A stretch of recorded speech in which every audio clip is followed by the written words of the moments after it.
Well, we've got a pretty crappy week of astrology here that we're in the midst of, but things will get better, star signs. We'll just do a quick report here to talk about how to navigate the challenging angles that have been presented to us this week and going into this weekend as we approach the end of Mercury retrograde. Yay!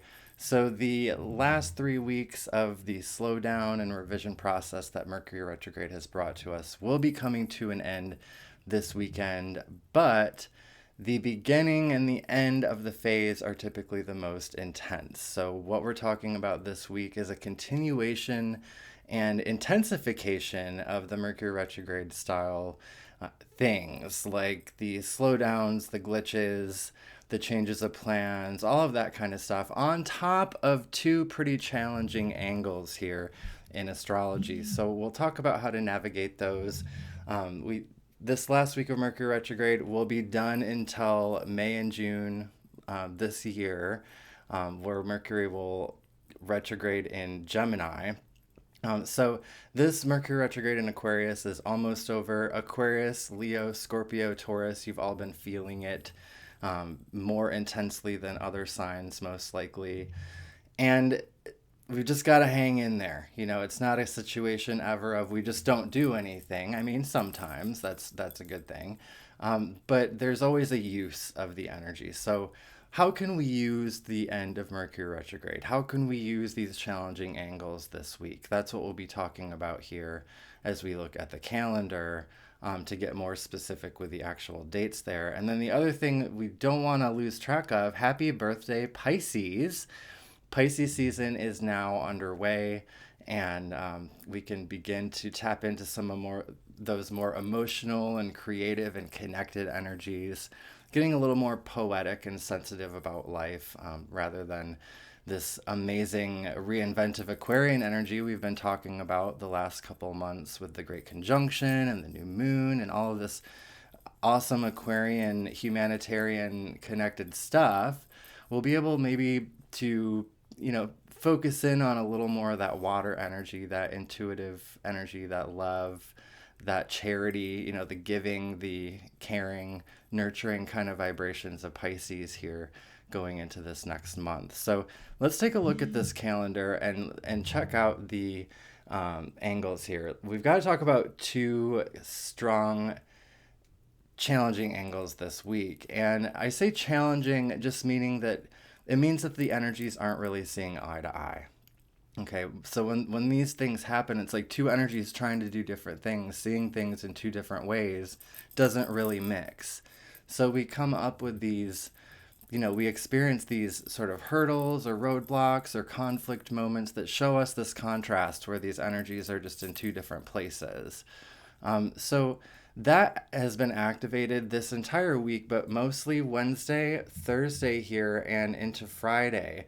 Specifically here, Wednesday, Thursday, as the moon is in Taurus, activating this square with Uranus and Saturn in Taurus and Aquarius. So this angle is a collective angle. This is a big picture thing. Okay, these planets don't interact very often. We're dealing with like a multiple year cycle here. Again, it wouldn't make sense on a weekly level to go in depth on that, but it's a big picture movement that we're feeling still with Uranus and Saturn. That's all about our personal breakthroughs to our cycles and our regularities and our goals and those kinds of things, asking us to upgrade them. It's giving us that challenge moment of how do we make a change for something that has been stable or solid or foundational, and do that while still having trust and still feeling somewhat of an ounce of comfort, in this new arena that Uranus wants to provide for us. So this on a practical level can feel like pressure for a lot of people because Saturn is like, no, we've got to wait. It's not the right time. Status quo. I have to focus on the real side of things. And then Uranus is like, screw that. We've got to upgrade your situation, do the radical thing, do the crazy thing. Let's do it now. And these two planets are like kind of opposites, not seeing eye to eye right now. So it's like giving this sort of buildup of pressure, Saturn being like bones and foundation. We're feeling that in our body. And then Uranus can lead to anxieties or mental kind of electrical energies, especially with Mercury in retrograde. So you just have to be aware of these energies this week and do the kinds of self-care things we need to do, not only for physical body, but also mental, spiritual kind of stuff. Taking a moment, taking a breath and being like, okay, yes, there's some energies that feel like pressure, and with Mercury retrograde, things haven't been feeling like they're really working out in a straight line, which, since we're talking about that, that's a major thing that's also going on this week with that end of Mercury retrograde. You can see on Saturday, stations direct, but we're not going to feel it direct until early to middle next week, even, where we'll see our plans and our timing of things start to improve. But this can be the home of the 5-step, 1-step process. If you want to look at it that way, during a Mercury station, things that normally take 1 or 2 steps take a bunch of extra steps. We talked about that last time. For instance, a personal example, this video has taken multiple tries and had endless glitches to where I almost just gave up. But I was like, no, you know what? We have to talk about how murky and gross this energy is right now. So then we can come back in a few days and talk about all of this supportive, wonderful energy for next week. So we do have a light at the end of the tunnel. And just to give you a heads up there, the last 2 weeks of February have pretty much nothing but supportive astrology angles. So what we're dealing with this week is temporary. It's temporary. And even if that alone is gratitude enough, let's hold on to that, right? And remember, Pisces is about getting sensitive, but we also have to acknowledge Pisces is also about emotional release and processing. A lot of times Pisces gets made fun of for being the crier. So let's not be afraid to cry it out, or get in touch with our sensitive side here, especially if we're also dealing with this Venus square Mars, which is exact here on Friday, but being activated here Wednesday and Thursday as well, which is our second challenging angle we're dealing with right now on a more microcosm level. This one's not as like big picture and societal. It's more interpersonal and day-to-day kind of stuff. And Venus and Mars are the masculine and feminine. So it's our balance of masculine and feminine energies. And when they're in a square, they're not seeing eye to eye. So the masculine and feminine energies are like both kind of doing different things right now, not really getting along. That's not a cover all message, because sometimes with this square to Venus and Mars, we get a highly sexual and passionate kind of energy, but it's not something that would be like a long lasting love relationship. So this week, definitely not the week where we're feeling the love. We may be feeling some passion, we may be feeling riled up or worked up, but it's not looking like a supportive week for that. Also, new agreements, with Mercury station, not a really good thing. It's a better time to wait it out until next week and revisit the topic, revisit the discussion. If somebody is trying to pressure you into signing something or agreeing to something that's going to be like a long-term solution, we can maybe stall it out for a few more days and just be blessed through the weekend and readdress it when we've got these sextiles and trines and everything going on for next week.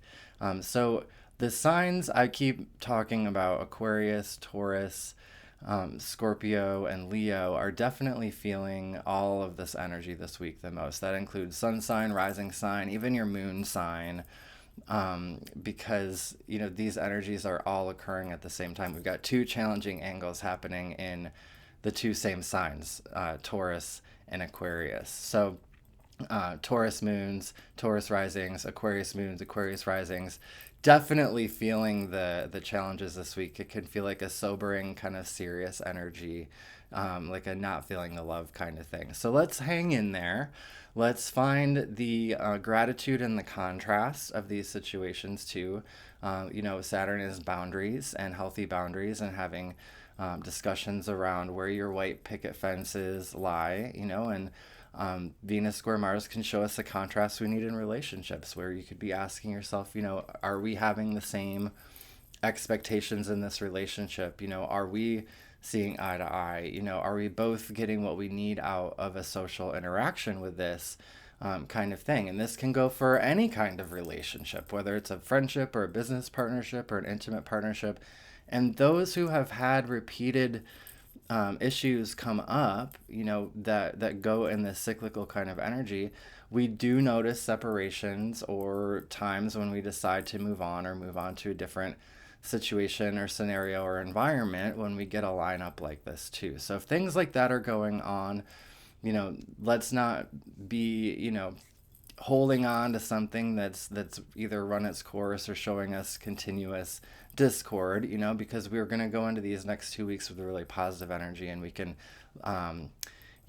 ride that wave with some new vibes rather than trying to fix something that keeps giving us problems. And the opposite of that can also be true, where some of us, I do know some of these like specific examples where some of us have got some really good things we've started going from 2020 into 2021, and this has been like a pause phase where we're sort of like being like, what is going on? WTF? Why is nothing feeling like it's working, or things feel glitching out, or some bad dream, or alternate dimension, or I've heard all of those things, but I have trust that those relationships or situations or jobs that we are doing as a part of this Aquarian reinvention for ourselves will be refreshed, and we'll notice new motion and new support there as we go into next week and the following week with all of the abundant harmonious energy. But with that, harmonious angles have to be utilized, or they can just sort of go by in a pretty relaxed way too. So we'll talk about that all next week. I'm just trying to put a little positive energy there into the atmosphere because of all the stuff we're dealing with right now. And also, again, happy birthday, Pisces. And if you are ready for an update, Pisces or any sign, I do a 20% off for your solar return month when you get a reading there. So you can go to astrologywithcumulus.com if it's time for a check-in on that. Otherwise, you can also help support these videos by sending a quick tip with Venmo or Cash App, or subscribing on Patreon. You get that very detailed calendar that I had behind me as one of your rewards. So you can check that out at astrologywithcumulus.com as well. So thank you so much, star signs, and all the signs that I didn't mention are definitely feeling this energy as well too, and we'll be talking about some more variety in the cosmos as we go into the following week. So I'll see you earlier next week, and we'll talk about all of that. Thank you. Love you.